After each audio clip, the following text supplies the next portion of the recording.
Et quelle est la gloire de Jésus? Sa gloire, c'est son amour et sa puissance. Le Saint-Esprit nous révèle le Christ. Et le merveilleux amour de Christ nous possède entièrement et réellement. La puissance de Christ sera maîtresse de notre vie. Il me glorifiera car il prendra de ce qui est à moi et il vous l'annoncera. Jean 16, 15. Vous connaissez cette magnifique prière au chapitre 3 de l'Épître aux Éphésiens, où l'apôtre demande à Dieu qu'il vous donnera, selon la richesse de sa gloire, d'être puissamment fortifié par son esprit dans l'homme intérieur, en sorte que Christ habite dans vos cœurs par la foi. Éphésiens 3, 16, 17.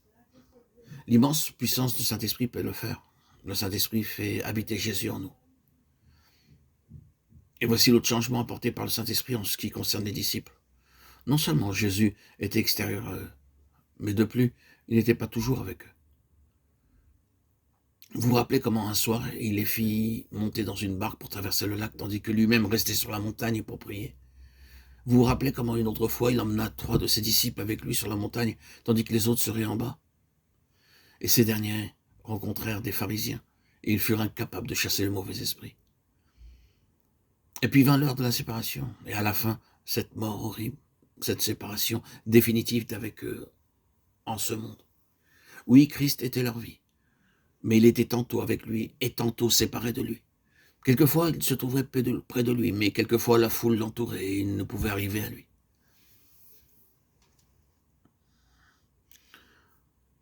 Mais la présence de Jésus par le Saint-Esprit ininterrompue, constante et dure toujours, n'est-ce pas là ce que nos cœurs désirent? Ne savez-vous pas ce que c'est que de vivre pendant une semaine ou pendant un mois dans une telle joie que votre cœur chante toute la journée? Et puis, un changement se produit. Les nuages et l'obscurité surviennent. Et vous ignorez pourquoi. Quelquefois, c'est à cause d'une maladie ou d'un moment de dépression physique. Quelquefois, c'est à cause des soucis et des difficultés de la vie.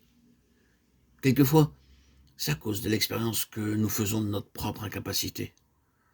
Oh, que je puisse vous le dire et que je puisse le voir moi-même. Jésus vous aime. Il désire ne pas être séparé de vous, même une minute. Il ne peut pas l'endurer. Nous avons besoin de croire à cet amour de Jésus. Nulle mère ne s'est autant réjouie du bébé qu'elle serre dans ses bras. Que Jésus se réjouit en vous. Il désire être encore plus intime avec vous et avoir une communion constante avec vous.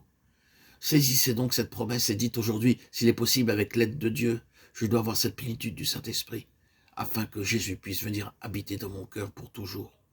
Il me glorifiera car il prendra de ce qui est à moi et il vous l'annoncera. Jean 16, 15.